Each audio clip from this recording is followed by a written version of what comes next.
ఇంగ్లాండ్తో 5 మ్యాచ్ల టీ20 సిరీస్లో ఇండియా బోణీ చేసింది.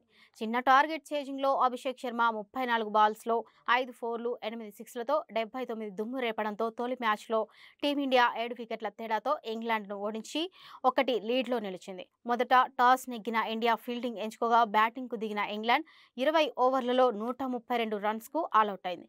కెప్టెన్ జోస్ బట్లర్ మినహా మిగతా బ్యాట్స్మెన్ రాణించడంలో విఫలమయ్యారు. అనంతరం లక్ష్య ఛేదనకు దిగిన ఇండియా 12.5 ఓవర్లలో 133 స్కోర్ చేసి నెగ్గింది. ఇరు జట్ల మధ్య రెండో టీ20 శనివారం చెన్నైలో జరుగుతోంది.